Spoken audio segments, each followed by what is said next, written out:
Siempre son residuos líquidos que son resultantes de un proceso industrial. En muchas ocasiones como que se presta a confusión este tema. En realidad no. De hecho, los tratamientos en la mayoría, bueno, yo diría en la mayoría de las plantas, los tratamientos, digamos, y las derivaciones de los residuos líquidos versus las aguas negras o aguas grises, digamos, no van al mismo lugar. ¿Ya? En muchas ocasiones, ¿cierto? Tienen tratamientos diferentes. ¿Ya? En muchas ocasiones tienen tratamientos distintos. ¿Ya? En otros casos, claro, no hay, por ejemplo, cuando se descarga el alcantarillado, sí, pues se descargan, eh, pero de forma separada, digamos, las aguas de las cocinas, de los baños, que son, digamos, de aspectos que no tienen relación con los riles y que en las empresas, o sea, pensemos nosotros en una empresa donde trabajan 400 personas, también tenemos una generación de aguas servidas que no es menor, pero el tratamiento de esas aguas servidas va a ser distinto al tratamiento del ril. Entonces, entendiendo ese concepto, ¿cierto? Recordemos que del proceso industrial vamos a tener generación de dos tipos de residuos. Residuos sólidos por un lado, residuos líquidos. Y dentro de los residuos líquidos, que son los que nos interesan a nosotros, ¿cierto? Va a tener distintas características, digamos, este RIL. Ahora, respecto a los residuos sólidos, bueno, estos también se clasifican de distintas formas. Esto es como un tema anexo en realidad, porque no es parte de la unidad, pero sí es importante recordarlo de pronto, ¿cierto? Que tenemos residuos orgánicos, tenemos residuos inorgánicos provenientes del proceso, tenemos residuos peligrosos, tenemos distintos tipos de residuos sólidos, ¿ya? Y con cada uno de ellos tenemos que dar también un tratamiento diferente, ¿ya? Bien, respecto a los POEs, o a los PONS, o como les decía cierto anteriormente, estos tienen distintas denominaciones, ¿ya? Y son 8 aspectos, siempre son 8 aspectos que se tocan. Ahora, el que tiene relación directa con la generación de residuos es el que habla del aseo de las superficies de contacto. Pero en sí estos son 8 aspectos. El primero que habla del control y seguridad del agua y del hielo, con el que va a trabajar, digamos, una industria. Estos están relacionados básicamente con la industria que elabora alimentos, ¿ya? Que genera, y que es una de las industrias, ¿cierto?, que genera también en nuestra zona sobre todo, ¿cierto? Aparte de generar una gran cantidad de empleo, también genera una cantidad importante de residuos, ¿ya? Entonces, ellos, todos sus procesos, ¿cierto?, que están relacionados con sanitización o con higiene, un concepto más amplio, ¿cierto? Con higiene de planta se van a regir, ¿cierto? Eh, a través, ¿cierto?, de los procedimientos operacionales estandarizados de sanitización. Los nombres varían un poco, como lo comentábamos delante. El Cernapesca, por ejemplo, le llama los POS. El SAC también, ¿cierto? Ellos hablan de los SSOP. El Códex Alimentarios habla de los PONS, que significa procedimientos operacionales normalizados de sanitización. Pero estos son los aspectos que se tocan, ¿ya? Control y seguridad del agua y del hielo, aseo de las superficies de contacto, ¿ya? Y de ahí tengo que hacer, en esa parte se definen todas las operaciones de limpieza industrial que hace la industria, valga la redundancia, la planta, la fábrica, ¿cierto?, la industria. Ahí se definen todas las operaciones. ¿Qué tipo de aseo yo hago? ¿Cuáles son los lugares, digamos, donde yo tengo que hacer aseo con mayor frecuencia? Las frecuencias establecidas de aseo según el programa. ¿Quiénes son los responsables de hacer las operaciones como hablábamos, ¿cierto?, las operaciones de limpieza, ¿ya? ¿Qué agentes químicos voy a utilizar? ¿Dónde almaceno, ¿cierto?, estos agentes químicos? ¿Quién los manipula? ¿Ya? Todos estos aspectos están contenidos dentro de los POEs, ¿ya? Y específicamente en el de aseo de superficies de contacto es el que tiene que ver, ¿cierto?, con todo el aspecto o con todos los aspectos de aseo industrial. Primero, ¿cómo clasifico? ¿Cuáles son los residuos que está generando mi empresa? Bueno, pensemos en la empresa, ¿cierto? Residuos orgánicos, restos propios del proceso. Pensemos, por ejemplo, en una planta de choritos. Va a sacar, ¿cierto?, conchilla, va a sacar restos de viso, va a sacar, ¿cómo se llama? Choritos bajo calibre, ¿cierto? Todos esos restos de materia orgánica. Bueno, ¿qué hacemos con esos restos de materia orgánica? ¿Dónde se van?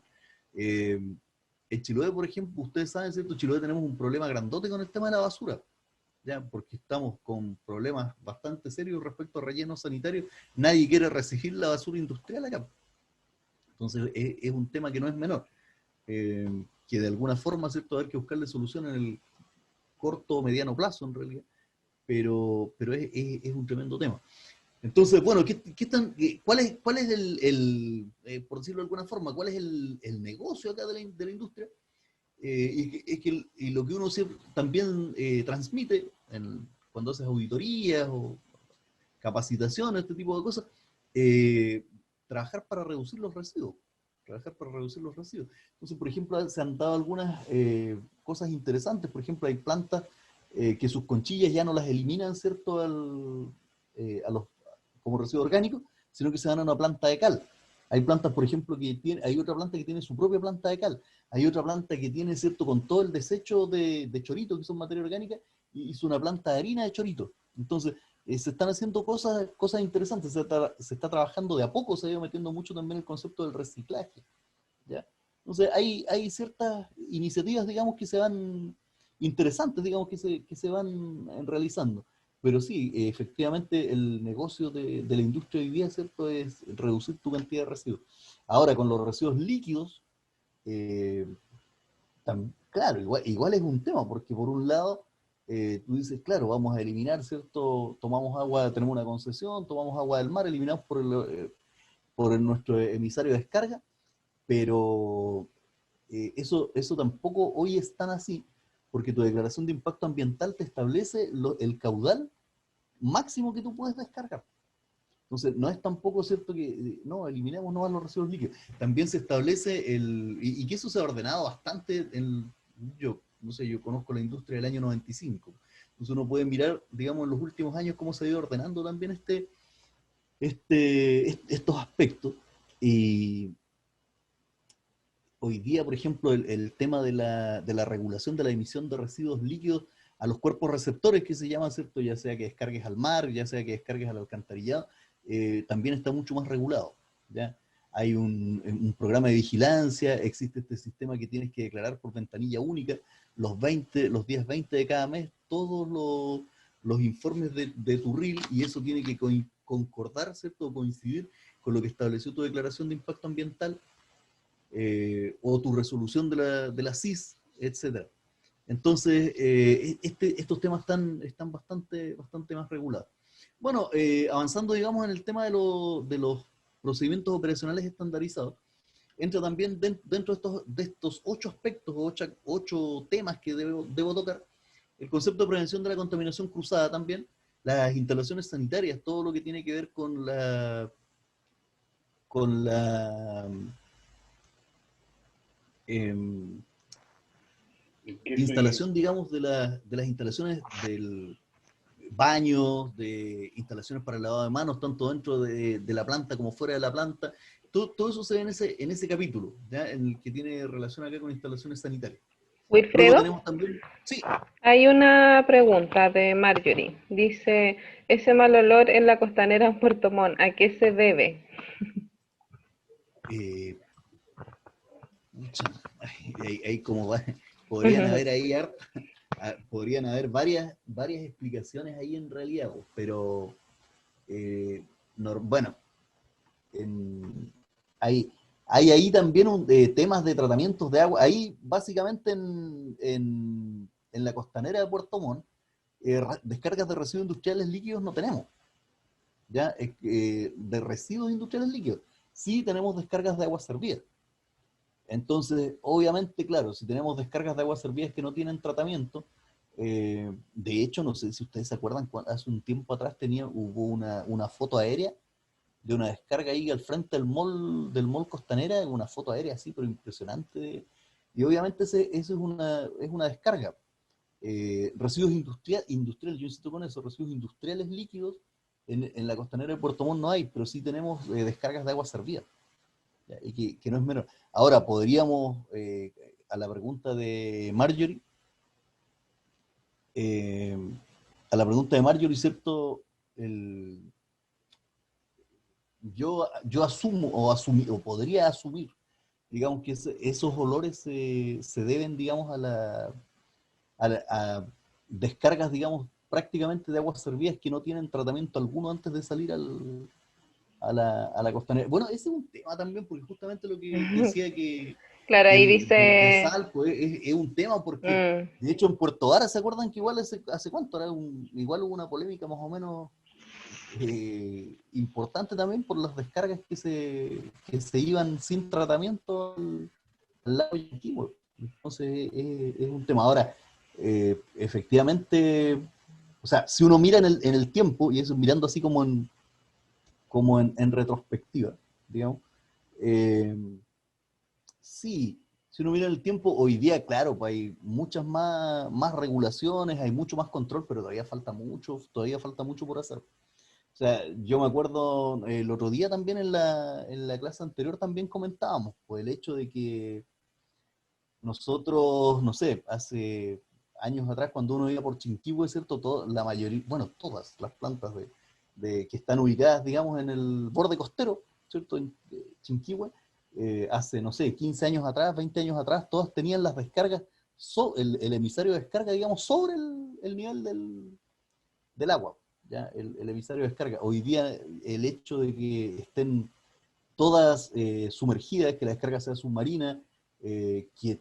muchos están descargando incluso fuera de la zona de protección litoral, ya que es este cálculo que se hace para determinar, digamos, cuál es la zona de protección litoral y dónde yo puedo descargar, donde tengo menos impacto ambiental. Entonces son cosas también que se han ido mejorando. El hecho de que se fiscalizan los riles, las sanitarias fiscalizan los riles que se descargan a las aguas servidas. En el caso de existe también este sistema a través de las ventanillas únicas en el cual tú tienes que declarar, aparte de declarar tu reel, tienes que subir tu informe de análisis.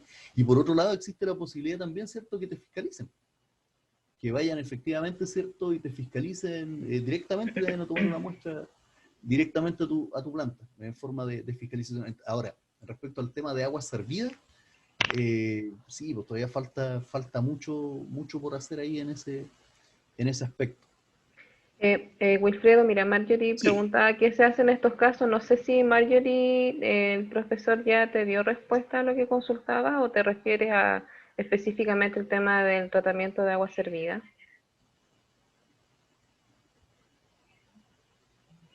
Dice, ¿quién es el responsable de transporte de riles de las empresas? Porque en algunos casos los transportes, dice. Pero los transportes de riles, ¿cómo a qué te refieres ahí con los transportes de riles? Sí, no sé, Marjorie, no sé si puedes activar tu micrófono y aclarar un poquito la pregunta. Sí, estaría bueno. Marjorie, ¿me escuchas? Sí, escucho. Mira, Ya. tengo una duda. En relación al tema de la costanera de Puerto Montt me quedó claro y otra colega también me lo aclaró perfectamente. Eh, y en el tema de los transportes, hay camiones que transportan riles y en la medida que van circulando por las calles, van botando el líquido. Entonces, mi pregunta es, ¿quién es el responsable desde la empresa que salgan esos camiones? ¿Cómo se fiscaliza en definitiva dentro de la misma empresa para evitar esas situaciones? Mira, bueno, ahí me queda una duda en realidad, y es que no sé si lo que eliminan es riles lo que se lleva en camiones. Pero normalmente los riles siempre van a un cuerpo receptor, ya sea la alcantarilla. Lo que sí se da mucho en la industria no son riles, lo que se lleva en muchos casos son vísceras de salmones. Y esos camiones con vísceras, que son los típicos camiones cisternas que van con camiones con vísceras, esas vísceras también van con agua del proceso. Esas vísceras o restos, normalmente esto es propio de la industria salmonera, es propio Sí, de sí la lo he industria visto. salmonera. Y ahora, y lo otro, bueno, y lo otro que se va, que tampoco son riles, pero que igual se va en camiones, son los lodos. Entonces, ahí tienes dos cosas. Bueno, en el caso de los restos que es materia orgánica, digamos, que va a las plantas de harina, efectivamente esas se recuperan a través de en la industria se recuperan a través de una máquina succionadora. Entonces, prácticamente no hay contacto ¿cómo se llama? o entre el manipulador, digamos, y el residuo que se está generando, sino que estos caen directamente desde el sector donde se está generando, pensemos en la mesa de fileteo, la mesa de recorte, el sector de descabezado, caen directamente a una tolva y cada ciertos minutos esa tolva a su vez es succionada por una tolva gigante, ¿cierto? Y en esa tolva se almacenan todos estos desechos, pero obviamente esos desechos, aparte, ¿cierto?, que son propios del proceso, también llevan agua. Y al momento de cargar esa tolva, ¿cierto?, en un camión cisterna, que el acarreo que hace es de la planta de proceso que capturó ¿cómo se llama? Estos residuos orgánicos, ¿cierto? Lo sube a un cisterna, a un camión estanque, que se lo lleva a una planta de harina. Normalmente Biomar, Salmofood, ¿cierto? Plantas que hacen harina de pescado.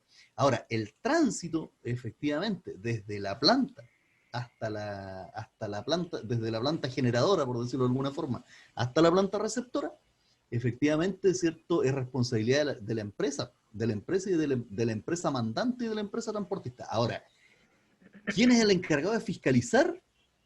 Y corríjanme ustedes que trabajan, varios de ustedes entiendo en la autoridad sanitaria también, corríjanme ustedes, pero hasta donde entiendo hay un vacío ahí porque no hay la competencia de un organismo, digamos, que pueda fiscalizar, digamos, estos transportes. Situación similar se da con los lodos. Con los lodos, Wilfredo, sí. ahí con respecto a lo que mencionaban del tema de la mortalidad de peces, por ejemplo, el traslado de la salmonera, no sé si estoy equivocado o no, pero se supone que no estaban ahora regulados por ley, que tenían que ser transportados de manera en un proceso de ensilaje, que sea inocuo, que no, Seguro, ¿no? No, sí, de hecho eso está regulado desde los años del virus ISA. Ahí, exactamente, por eso de me ahí está acordaba. sí, pues de ahí está esa regulación. Ahora, Mm. normalmente, o sea, igual aquí veamos un antes y un después. Normalmente, claro, antes del 2007, que vino la crisis del ISA y todo el asunto, el traslado de estos líquidos era en condiciones muy deficientes. No obstante, ahora ha mejorado, sí, siempre siguen habiendo uno que otro evento, digamos, que uno mismo lo puede ver, pues en las carreteras de pronto, ¿cierto? Uno va manejando y las carreteras están grasosas porque adelante de uno, ¿cierto?, va un camión que va con una válvula abierta. Lo otro que pasa en esos casos también son los lodos, pues los lodos son los resultantes de las plantas de tratamiento, donde se hacen las separaciones de grasas y las separaciones de sólidos. Y esos lodos tienen que limpiarse, se limpian, digamos, de alguna forma, con tal, la gracia de la generación de estos lodos es que el agua, ¿cierto?, vuelva al cuerpo receptor lo más, entre comillas, no se malentienda el término, lo más pura, por eso digo entre comillas, ya, posible. ¿Ya? O sea, que vaya sin grasa, sin sólido, y eso en el sistema de tratamiento, que lo vamos a ver un poquito más adelante acá, ¿cierto? En el sistema de tratamiento nosotros vamos a ir viendo, ¿cierto?, que esos sólidos se van acumulando en cámaras, por lo tanto esas cámaras, ¿cierto?, tengo que limpiarlas, y esos lodos también tengo que transportarlos, y ese es un tremendo tema, porque acá en Chiloé, por ejemplo, no hay nadie que reciba esos lodos, y normalmente esos lodos se van. Tengo entendido que está ahí, bueno, había un vertedero en Maullín que estaba recibiendo, yo desconozco si en este momento está recibiendo, un vertedero en Maullín, y otros que envían a Concepción, a la octava región envían sus camiones con lodo. Y esos son los que generan. Ahora, efectivamente, la responsabilidad aquí, y hay dos cosas que no son menores. Una, obviamente, es la responsabilidad de la planta que tiene que generar. De hecho, la planta es responsable de sus residuos hasta el momento que llegan, digamos, a la planta responsable de sus residuos, hablamos de residuos sólidos en este caso, hasta el momento que llegan tiene un nombre, es el destinatario final, ¿ya? Yo soy responsable del residuo, si yo generé ese residuo, yo soy responsable hasta que llega al destinatario final. Ahora, por otro lado, también está la responsabilidad del transportista, claramente. Ahora, ¿quién fiscaliza eso? ¿Y a quién le corresponde? Tengo mis serias dudas ahí en realidad quién es qué organismo es el que fiscaliza efectivamente en este caso los transportes. Efectivamente el caso de los transportes. Eh, Respecto a lo que es generación, tenemos la Superintendencia de Medio Ambiente, tenemos la Superintendencia de Servicios Sanitarios, ¿ya? Pero en el caso específico de esta contaminación con vehículos que transportan por carretera, no sé, hasta donde entiendo yo igual es como, puede que esté equivocado, por eso digo, si alguien tiene más información que la pueda compartir, se agradece, pero entiendo que hay como un vacío ahí, digamos, respecto a ese aspecto. Ahora, insisto yo con eso, esto igual, pues si miramos hace 20 años atrás cómo eran estos traslados y cómo son ahora, claro que los que llevan más tiempo, digamos, trabajando o relacionados con la industria, había un tremendo salto, digamos, pero no obstante siguen pasando justamente lo que decía Marjorie recién. No sé si queda más claro. Había otra pregunta acá que le hacía Paula. Gracias. No, por nada, por nada. La misma duda decía, si bien el profe me contestó, considero que diferenciar entre agentes utilizados para realizar limpieza y agentes utilizados para procesos de limpieza es un poco contundente. O podría haberse planteado de otra forma la pregunta. Sí, podría ser, sí, tienes razón. Respecto a la DBO, lo mismo, ya que el material de estudio indica que se utiliza para la medición de carga orgánica. Sí, es lo que explicábamos, es lo que explicaba recién. La demanda bioquímica de oxígeno siempre carga orgánica. ¿Qué es lo que entendemos por carga orgánica? ¿Qué se entiende por carga orgánica? ¿Qué entendemos por carga orgánica? Cuando decimos de cosas orgánicas, ¿cierto? Son compuestos, en su explicación así como más coloquial, digamos, son desechos de cosas que están vivas o que estuvieron vivas. Ese es el concepto. ¿Ya? Por lo tanto, tiene directa relación con la medición de materia orgánica. De hecho, es más, la explicación que dice el material de lectura dice, y lo voy a leer, dice, se utiliza para la medición de materia orgánica presente en el agua, pero después dice, la cual mide la cantidad de oxígeno que necesitan los microorganismos para degradarla, estabilizarla y oxidarla. ¿Ya? Ese es el tema. Normalmente se dice DBO5 porque la incubación, ¿cierto?, es en 5 días. Y por eso se toma la medición por eso dice ahí también la explicación, al cabo de los 5 días, ¿cierto?, de incubación, se toma la medición del consumo de oxígeno de los microorganismos, ¿cierto?, lo cual se expresa en miligramos por litro. ¿Ya? No es que, insisto, no es que esté malo el hecho de que digamos que se usa para medir materia orgánica, pero la medición de materia orgánica es a través de, ¿cierto?, el consumo de oxígeno que necesitan los microorganismos para poder hacer la pega, ¿cierto?, de degradar la materia orgánica. Bien, no sé si, Paula, no sé si quedas, no sé si alguna otra duda, alguna cosa adicional, cualquier cosa me van hablando nomás por el chat. Sí, por ahora no hay más preguntas en el chat. Vale. Riles. Vamos entonces, ¿qué son los riles? Corresponde a residuos industriales líquidos. RIL, residuo industrial líquido, el plural, se definen como la combinación de agua y residuos procedentes de residencias, instituciones públicas, establecimientos, pero industriales. Siempre el concepto industrial. ¿Ya? Entonces, cuando habla de residencias e instituciones públicas, uno podría decir instituciones públicas, pero ahí pensemos, por ejemplo, un hospital. Un hospital, ¿cierto?, tiene riles, ¿ya? Establecimientos industriales, agropecuarios y comerciales a los que pueden agregarse en forma eventual determinados volúmenes de aguas subterráneas, superficiales y pluviales.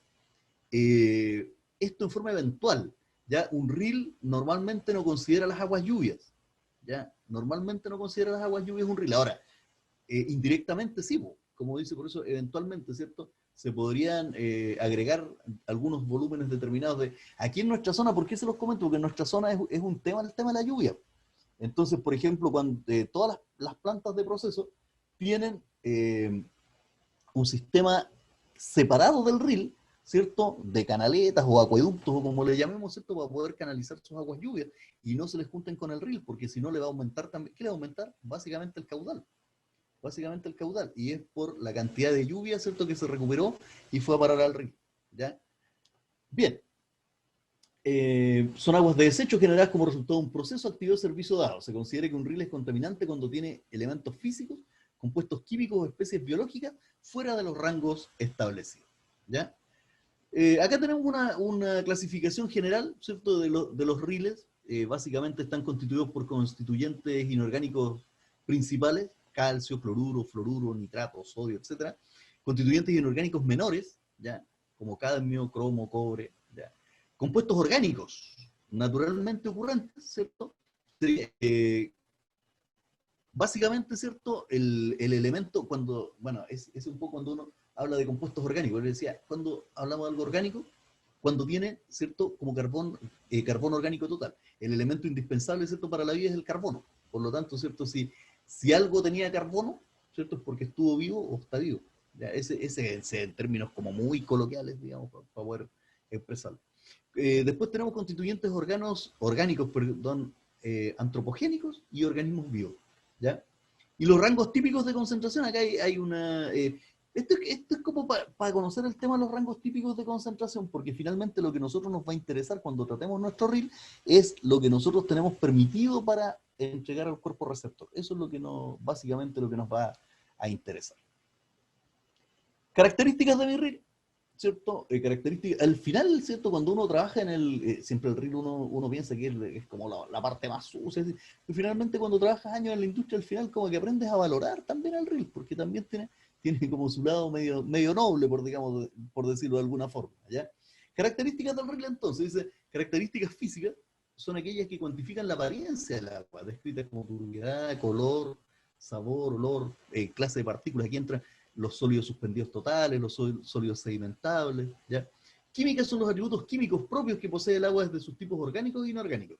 Pueden describirse como pH, temperatura de fusión, temperatura de ebullición, densidad, etc. Y microbiológicas los que definen los aspectos biológicos. Básicamente, el indicador biológico de todos los riles son los coliformes fecales. Y aquí no es muy rebuscado, digamos, el tema de, no así como en la parte química, que tenemos muchos más requisitos. Básicamente el indicador biológico de un RIL siempre va a estar relacionado con coliformes fecales o Escherichia coli. ¿Ya? Tipos de riles. Vamos a comentar un poco acá respecto a los distintos tipos de riles. Dice que tenemos con constituyentes minerales, y ahí vamos a ver más o menos en nuestra zona qué es como lo que encasilla más. Constituyentes minerales, dice. Contienen metales complejos, compuestos halogenados, y una serie de sustancias inorgánicas que presentan un elevado índice de toxicidad y peligrosidad.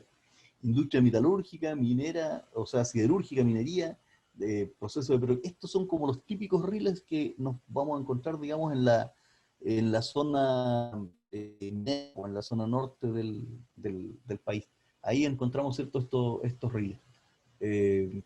Todos estos procesos que tienen relación, ¿cierto?, con minería, con siderúrgica. Por eso les decía, con el tiempo uno aprende como a valorar a su ril, pues, propia de la industria. Mal que mal, en la industria de acá de la zona, los riles son bastante amigables, por decirlo de alguna forma, ¿no?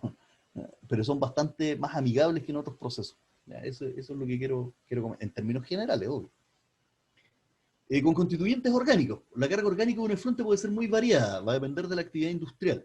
Existen determinadas sustancias orgánicas como celulosa, compuestos azufrados y clorados, que resultan particularmente difíciles de biodegradar. Por lo tanto, se hace necesario un control estricto que asegure el correcto tratamiento. ¿Ya? ¿Acaso estos son los riles, ¿cierto?, propios que vamos a encontrar acá en la zona? Los riles de la industria del salmón, de la industria de los choritos, de la industria de la conserva, de la industria láctea, ¿cierto?, de la industria cárnea, de la industria que vamos a encontrar, ¿cierto?, en nuestra zona, está relacionada, ¿cierto?, básicamente con riles de constituyentes orgánicos. Después tenemos otros tipos de riles que son los de su naturaleza radiactiva, ¿ya?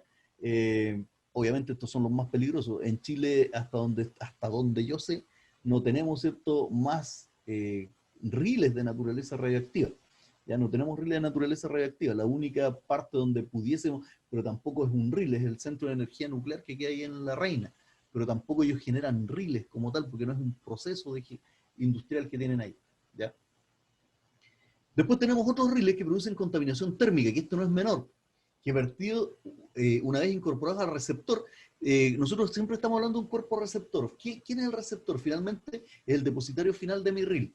Por ejemplo, no sé, pensemos en Puerto Montt, las plantas que están ubicadas en Chinquihue, ¿cierto? Y que descargan al mar, el estuario de Reloncaví es su cuerpo receptor. Pensemos, por ejemplo, ¿cómo se llama esta planta? La que está en Yanquihue, que descargan al río Maullín, ¿cierto? Sus riles, el cuerpo receptor es un río. Para eso también tenemos distintas tablas, ¿ya? Y distintas tablas que se establecen, todas están en el Decreto Supremo 90. El Decreto Supremo 90 establece los límites máximos según los distintos cuerpos receptores. Ahora, cuando yo estoy descargando mi ril en el alcantarillado, ya no me aplica el Decreto Supremo 90, me aplica el Decreto Supremo 609, y ese establece los límites máximos, ¿cierto?, para las descargas en un alcantarillado. Bueno, estamos viendo acá riles que producen contaminación térmica. Vertidos una vez incorporados al receptor le provocan un cambio de temperatura, peligrando la flora y la fauna, ¿ya? Son riles de amplio espectro. Cualquier emisión de vapor o de líquidos enfriados es suficiente para desencadenar efectos, ¿cierto?, perniciosos. Aquí tenemos que considerar, ¿cierto?, riles básicamente, ¿cierto?, que están relacionados también con procesos industriales. Normalmente, hoy día, por lo menos en nuestra zona, yo no sé de que tengamos cierto, bueno, en el sur de Chile las temperaturas son más bien bajas, entonces que tengamos problemas de contaminación térmica, por lo menos en la industria, desconozco, no sé si alguien tiene algún dato ahí relacionado, digamos, en nuestra zona, con riles de contaminación térmica, con contaminación térmica. De hecho, en los riles que van a los cuerpos receptores lacustres, marinos, ¿cierto? Normalmente en la resolución que te dan de autocontrol, te establecen límites máximos de temperatura, ¿ya? Por lo tanto, tu reel tienes que descargarlo, ¿cierto?, a una temperatura determinada. Ahora, el incumplimiento de una resolución de monitoreo implica, ¿cómo se llama?, sanciones más o menos importantes. Y entonces las plantas igual se cuidan bastante en ese aspecto, ¿ya?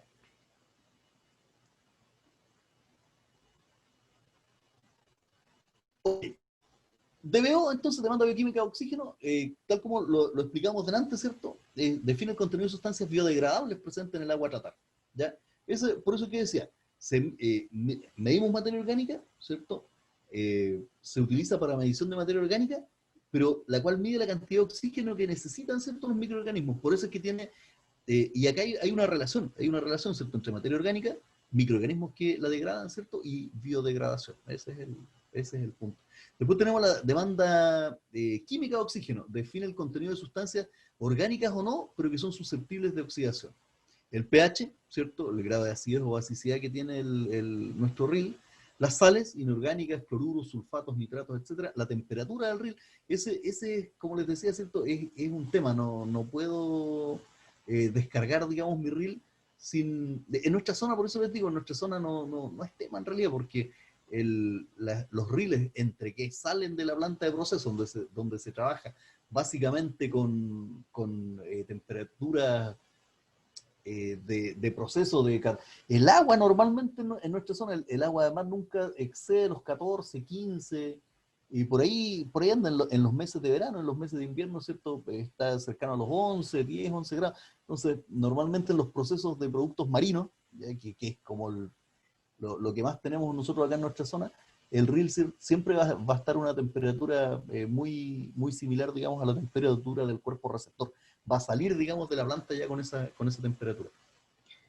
Sólido suspendido, ¿cierto?, define la cantidad total de materia en suspensión, ya sea sedimentable o no sedimentable. ¿De dónde aparecen los sólidos suspendidos? ¿De dónde pueden aparecer?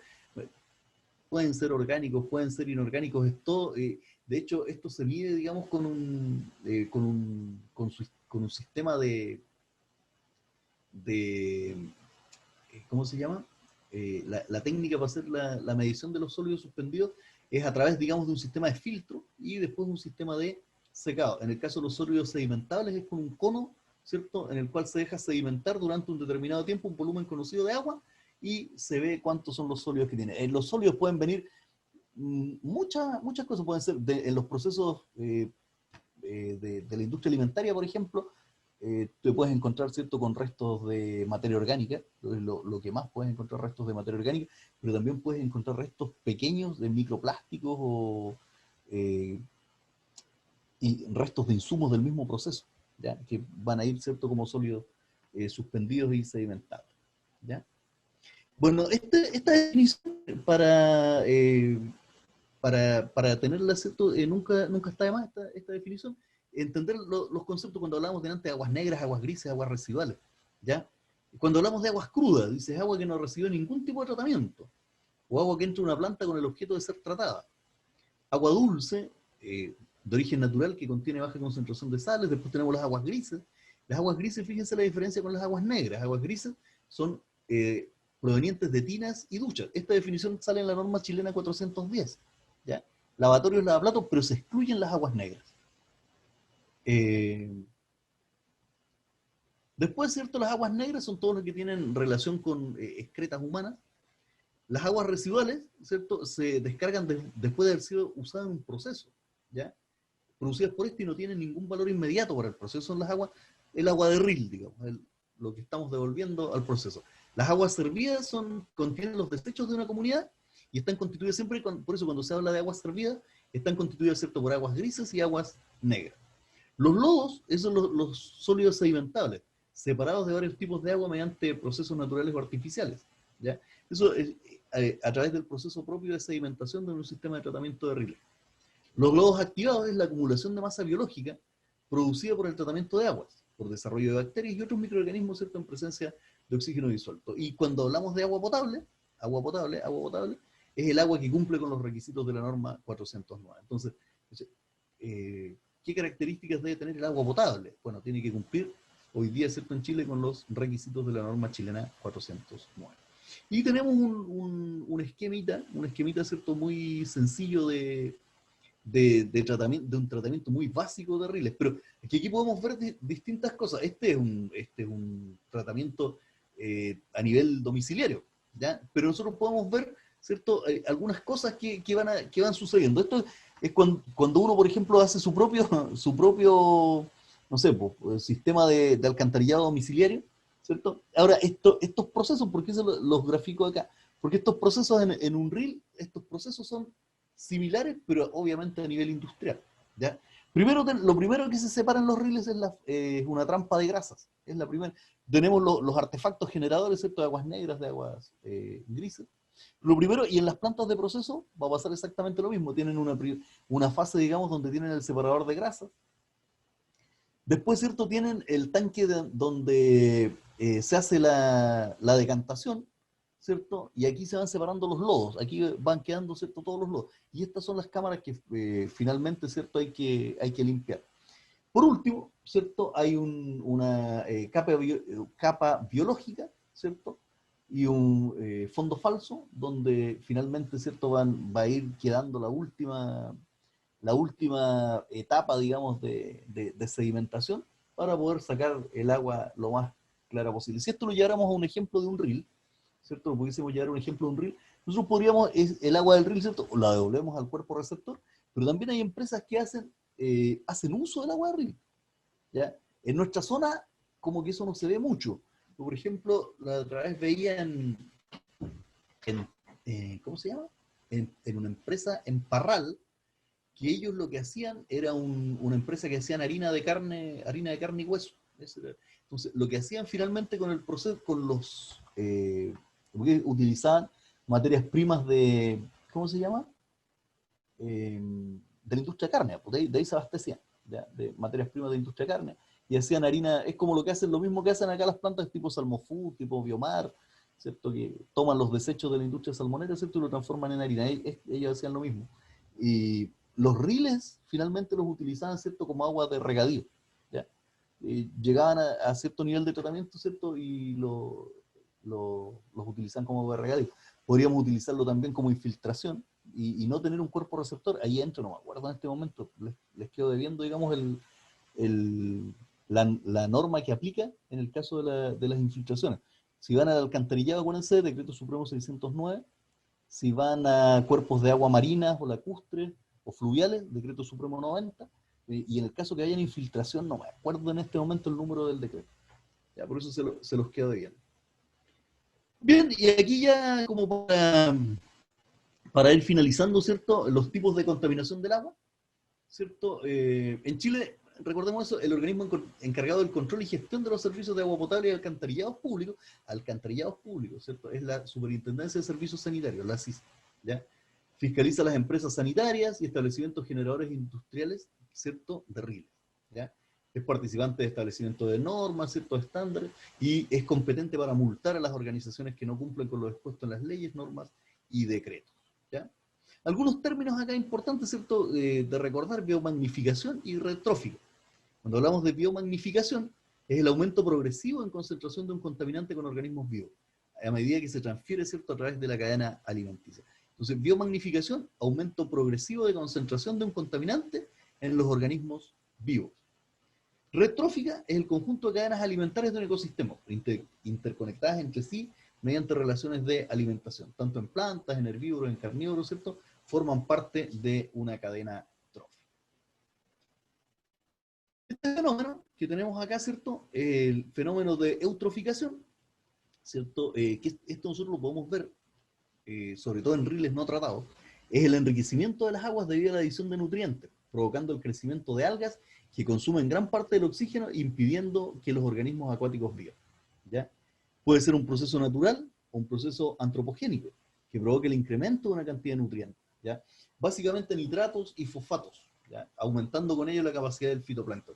Y esto provoca la pérdida de transparencia del agua. Las aguas eutroficadas, ¿cierto? Se ven, se pueden ver a simple vista, ¿cierto? Debido a que disminuye la fotosíntesis por falta de luz y aumenta obviamente la descomposición de materia orgánica, ¿ya? Y existen factores que afectan el grado de eutroficación, entre los cuales tenemos el clima, los cuerpos de agua, las áreas de drenaje, la geología. Se puede decir que las principales causas se deben a fenómenos naturales, ¿ya? Como precipitación, descomposición y excreción de organismos, pero también pueden ser ocasionados por el ser humano, como los vertidos de residuos industriales, la deforestación, los fertilizantes, etc. Esto era, no sé si, bueno, varios de ustedes se acordarán, ¿cierto? Hace años atrás, cuando las plantas no tenían los sistemas de tratamientos de riles, ¿cierto? En muchas áreas de descarga de riles, ¿cierto? Se veía una mancha de color verde, ¿cierto? En el lugar cercano a la descarga. Eso obviamente eran áreas que estaban eutroficadas.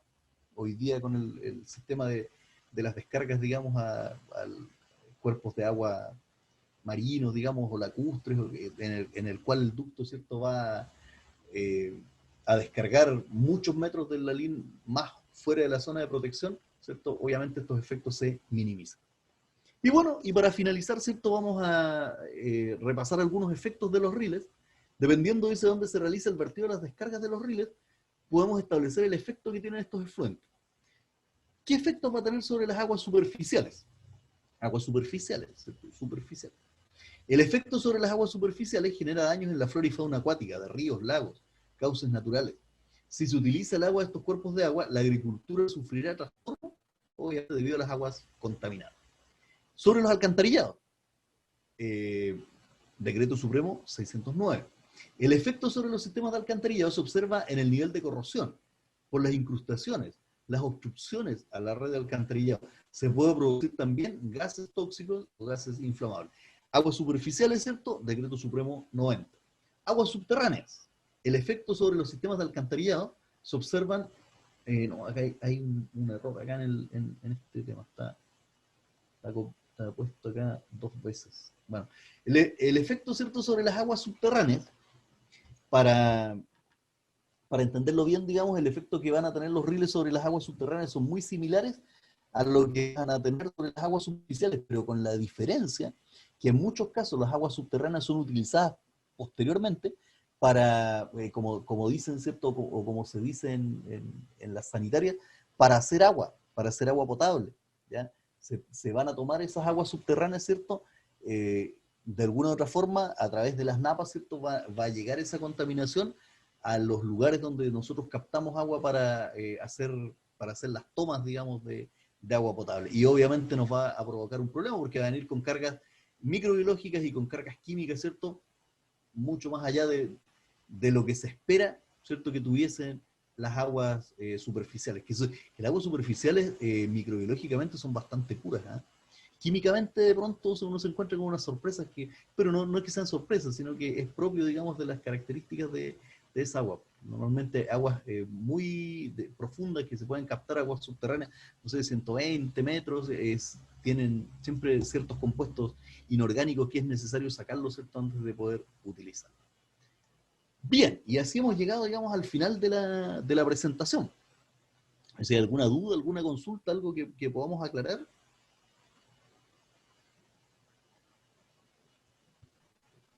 En el chat al menos no hay consultas. No sé si alguien quiere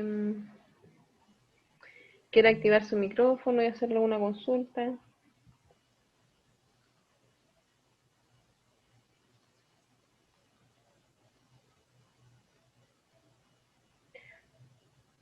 Parece que nada, Wilfredo.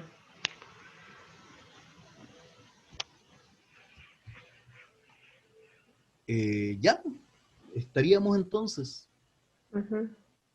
Se agradece su atención. Un gusto, ¿cierto?, haber dado esta capacitación ahora en la tarde. Así que espero que estén bien. Y bueno, cualquier duda o consulta, está mi correo, ¿cierto? Está mi WhatsApp también, lo he compartido con varios de ustedes para que en caso que tengan alguna duda, alguna consulta respecto al diplomado, por favor, es mucho más rápido de pronto, ¿cierto? Un WhatsApp o al correo de trabajo, que yo los recibo prácticamente en forma inmediata.